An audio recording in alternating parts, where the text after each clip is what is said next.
Difficulties in taking a chronic case. What are the difficulties in taking a chronic case? A chronic case is defined as a case which has a long history of its existence with a miasmatic background. In the course of progress and development of a chronic disease, the individual passes through slow and gradual changes in his functioning and finally loses his capacity to function efficiently. देखिए इसमें क्या है कि chronic case में कैसे में क्या क्या डिफ़िकल्टीज आती है। तो पहले तो क्रॉनिक केस को इन्होंने क्या किया, डिफ़ाइन किया है कि एक ऐसा केस जिसमें लंबी हिस्ट्री रही हो, जिसका एग्जिस्टेंस की लॉन्ग हिस्ट्री रही हो, जिसमें मियाज्म हो बैकग्राउंड में, और उसका जो प्रोग्रेस है उसका क्रॉनिक डिसीज़ का डेवलपमेंट, उसकी बात की है। The individual passes through a slow, क्योंकि chronic disease slow onset, gradual changes रहेंगे उसमें, है ना। और फाइनली लॉस हो जाएगा कैपेसिटी, फंक्शंस नहीं कर पाएगा एफिशिएंटली।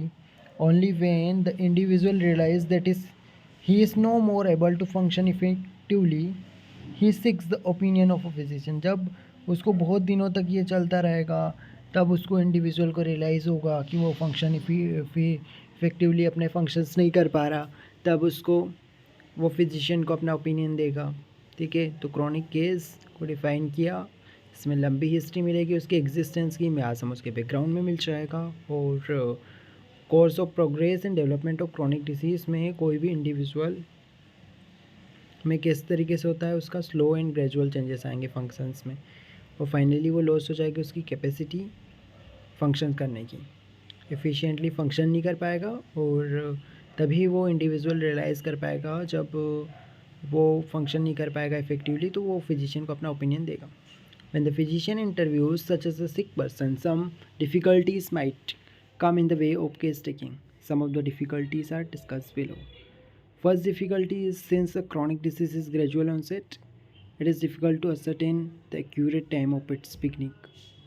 आप असरटेन नहीं कर सकते हैं क्रॉनिक डिसीज़ में, डिफ़िकल्टी होगी उसको कि क्रॉनिक डिसीज़ ग्रेजुअल ऑनसेट की होगी, तो ये ऑनसेट ग्रेजुअल है तो यहाँ पे असरटेन नहीं कर सकते एक्यूरेट टाइम क्या है उसका, उसकी बिगनिंग कब से हुई ये असरटेन करना मुश्किल है।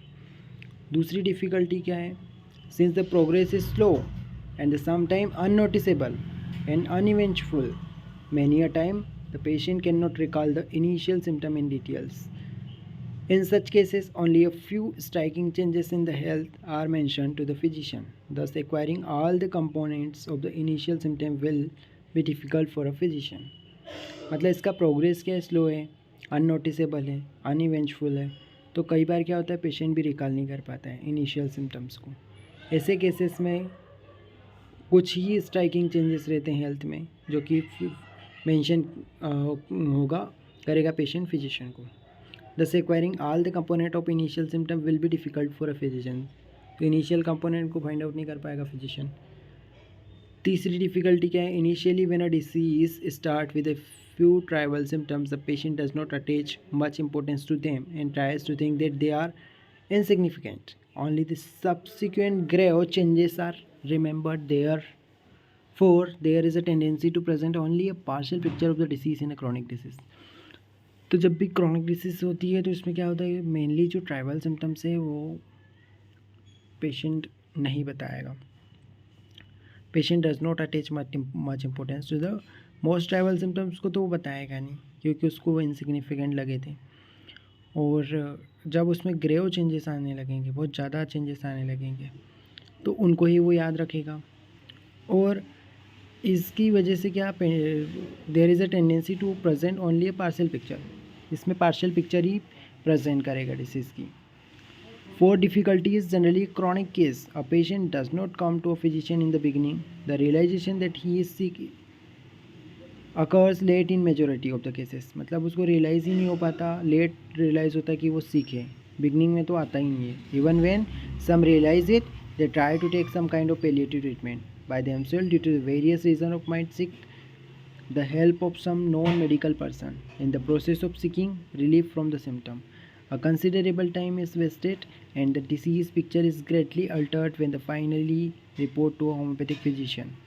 Therefore, the physician may find it difficult to understand the whole phenomena of the such cases. यहाँ पे यही बोला है चौथी डिफ़िकल्टी में कि बिगनिंग में तो आता ही नहीं, उसको रियलाइज़ ही नहीं होता, और वो क्या करता है, अगर रियलाइज़ भी हो जाता है तो पैलिएटिव ट्रीटमेंट ले लेता है वेरियस रीज़न की वजह से, नॉन मेडिकल पर्सन से ट्रीटमेंट ले लेता है रिलीफ पाने के लिए, और अपना टाइम वेस्ट करता है, और फिर वो अल्टर हो जाती है उसकी condition. Fifth difficulty is chronic case come to homoeopathic physician generally after the patient has taken long palliative and suppressive treatment. कोई डायरेक्ट नहीं आता है होम्योपैथिक फिजिशियन के पास, पैलिएटिव सप्रेसिव ट्रीटमेंट लेके ही आता है। Thereafter the entire picture of the presentation of the disease is different. In such cases it is difficult to obtain the original unmodified picture which is very important aspect of the case taking का important aspect होता है कि unmodified picture मिलनी चाहिए, लेकिन यहाँ पे difficult हो जाता है, मॉडिफाइड पिक्चर मिलती है अपन को, पैलिएटिव सप्रेसिव ट्रीटमेंट लेके आया है। सिक्स डिफ़िकल्टी क्या है, due to long standing suffering several symptoms become a part and parcel of the patient life. In such cases he use his discretion to present a few symptoms significant to him and does not give out many valuable symptoms। क्या होता है, उसको आदत हो जाती है, कुछ symptom जो है वो उसकी पार्ट बन जाते हैं उसकी लाइफ के, तो बता नहीं पाएगा, वैल्यूएबल सिम्टम्स को वो नहीं बताएगा, क्योंकि उसको लगता है कि ये ज़रूरी नहीं है। लॉन्ग स्टैंडिंग सफरिंग की वजह से उसको लगने लगता है कि कुछ सिम्टम उसके पार्ट हो गए हैं। Due to lack of knowledge the patient may consider some symptom and as an expression of health due to their long standing presence. वही वाली बात फिर से बोलती कि लॉन्ग स्टैंडिंग प्रेजेंस की वजह से उसको लगता है कि ये हेल्थ ही ऐसी है उसकी। इन सच केसेस में any concomitants and auxiliary symptoms are non narrated to the patient. उसको कन्कोमिटेंट सिम्टम नहीं बताता वो, और ऑक्सिलरी सिम्टम्स नहीं बताएगा, क्योंकि उसको लगता है कि ये सब उसके हेल्थ के ही एक्सप्रेशन है। In some chronic cases the patient has alternating symptoms like joint complaint in summer and respiratory complaint in winter. In such cases they maintain only the presenting complaint and forget mention the other component। वही कि कुछ chronic cases में क्या होता है, patient को alternative symptoms आते हैं, जैसे जॉइंट कंप्लेंट जो है समर वेदर में, या रेस्पिरेटरी कंप्लेंट इन विंटर्स, तो ये चीज़ें वो बताता नहीं है, मेंशन नहीं करता है। In cases of chronic diseases all the deviation on the physician and the physical and mental plane should be obtained from the patient in order to form a portrait of the disease। तो जब भी chronic case की बात होती है तो जितने भी हेल्थ में डेविएशन आए, चाहे फिजिकल मेंटल प्लेन पे आए हो, should be obtained from the patient in order to portrait of the disease। due to lack of understanding of the homeopathic physician, sometimes the patient does not cooperate while taking the case and does not share the symptom in relation to emotion and intellect। Cooperate नहीं कर पाता, mental emotional symptoms नहीं दे पाता है। In such cases constructing the totality would be difficult if the totality is not arrived, case taking remain unfruitful. Totality नहीं बन पाएगी क्योंकि वो इमोशनल मेंटल एस्पेक्ट नहीं बता रहा है, इमोशनल इंटेलेक्ट नहीं बता रहा है, कोऑपरेट नहीं कर रहा है वो। In cases of children and person with communication problem, जिनमें कम्युनिकेशन प्रॉब्लम है चिल्ड्रन से, it would be difficult to understand the exact sensation. In such cases, obtaining the correct and whole picture of the would be difficult task हो जाएगा whole picture लेना children के cases में, और जो communicate नहीं कर पा रहे हैं उसमें होल पिक्चर नहीं मिल पाएगी। तो 10 डिफ़िकल्टीज़ पढ़ा, ग्रेजुअल ऑनसेट था पहला, तो ठीक है, तो उसमें अपन को पता ही नहीं कि बिगनिंग कब हुई थी। दूसरा क्या, स्लो अननोटिसेबल इवेंट थे, अनइवेंटफुल लगता था उसको, प्रोग्रेस इसका स्लो है तो वो इनिशियल डिटेल को रिकॉल नहीं कर पाएगा, ठीक है। तीसरा क्या है कि कुछ ट्राइबल सिम्टम्स तो वो बताएगा ही नहीं, है ना, केवल उसको ग्रेव चेंजेस ही याद रहते हैं। फिर क्रॉनिक डिसीज़ में पेशेंट जो है वो बिगनिंग में नहीं आता है, वो खुद से वो पैलिएटिव ट्रीटमेंट्स और ये सब खुद से नॉन मेडिकल पर्सन से लेके रखता है।